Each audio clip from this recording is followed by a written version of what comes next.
Well, I believe it's fair to say that most of us got what we wanted in the Super Bowl, a rematch of Super Bowl 42 between the Patriots and the Giants.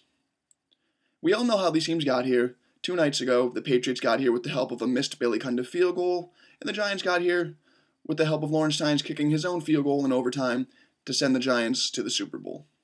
I believe that we should put these games aside for a minute and talk about the quarterbacks, because they get more blame for the losses and more credit for the wins than maybe they should. Eli Manning versus Tom Brady. New England fans say they have the advantage because they have Tom Brady, one of the top 3 greatest quarterbacks ever, and a 3-time Super Bowl champion. And quite frankly, New England, you make a good point. Giants fans, they believe that with the season Eli Manning's having, he's capable of matching Tom Brady score for score. And quite frankly, I think they're right. And now what that means is that neither quarterback in this game gives his team an advantage. I think these quarterbacks are playing at extremely high levels, and I don't think there will be a disparity in quarterback play that will decide this game. Let's look at a couple matchups, though. A couple bad matchups for each team, to be exact. And they both deal with the secondaries. Start with the Giants secondary. They had trouble covering tight ends. If you look at what Vernon Davis did to him on Sunday night, I don't know how many catches he had, but he had 2 touchdown catches on long plays, 73 yards and 24 yards. Look for Brady to send these guys deep more often than not. Probably about twice a quarter for each tight end, just to see if that was a fluke game or covering the tight end is a real weakness for the New York Giants.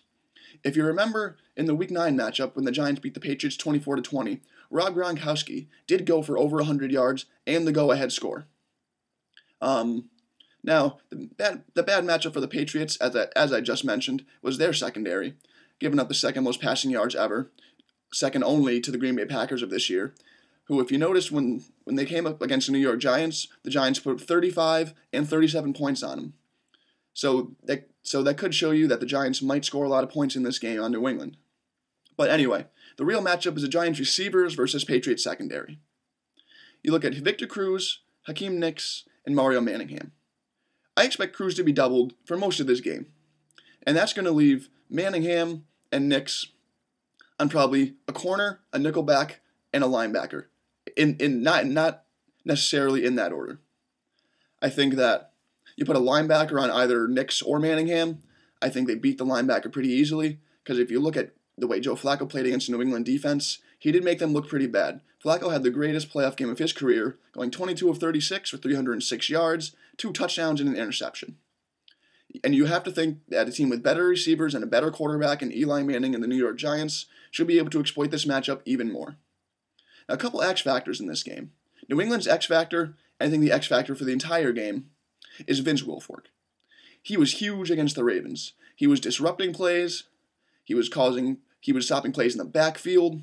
And if you remember on consecutive plays with just about 3 minutes left in the fourth quarter, he stopped Ray Rice behind the line of scrimmage for a 3-yard loss, and then got his hands on Joe Flacco, causing him to make a bad throw on a 4th and 6, turning the ball over on downs. If he does not have a big game, a game at least as good as he had against the Ravens, I don't think the Patriots win this game. Because I don't think Eli Manning is going to force many turnovers, and I don't see many turnovers happening in this game at all for either team. One thing the Giants have going for them is that they are not scared of New England. A lot of teams have this fear of New England, and that came from after their 3 Super Bowls in 4 years, which makes sense. See, teams just couldn't find a way to beat them. But after the Giants beat them in Super Bowl 42, I think the whole aura of fear that the Patriots brought with them had completely left. Because you notice they lost their next 2 playoff games after that, both at home, and it made it seem that the Patriots are beatable. The Giants have beaten them the last 2 times they played them, and easily could have beaten them the last 3 times they played them, were it not for a big comeback in the last game of the 2007-2008 regular season. What the Patriots have going for them is revenge. We all know what happened in Super Bowl 42. You know how bad every player on that Patriot team wanted that undefeated season, especially Tom Brady. And when Tom Brady wants revenge and is angry and is focused, he is going to be extremely hard to beat. But I think that's where the Giants' pass rush comes in. They have 4 of the best pass rushing athletes in the NFL in Justin Tuck, Osi Umenyiora, Matthias Kiwanuka, and Jason Pierre-Paul. I think they should be able to get pressure on Brady, get near his feet, and get in his face. Because when any quarterback faces pressure, even Tom Brady, he becomes an average quarterback. Patriots riding this 10-game winning streak. Giants riding a 5-game winning streak. I think the Giants are playing better football. I think the Giants win this game 27-20. Am I wrong, anybody? Am I right? Is the score wrong? Is it right? Tell me what you think about the video. Tell me what you think I missed. Nobody try to say I'm trying to copy SportsCenter because it's not what I'm trying to do. And yeah, that's about it. The Giants 27-20. MVP will be Eli Manning because Eli Manning will play a great game. I think I'll see somebody who deserves the MVP a little more. But if it's ever close, the quarterback gets the MVP because he is a signal caller and he is moving the ball. So that's my prediction, 27-20 Giants.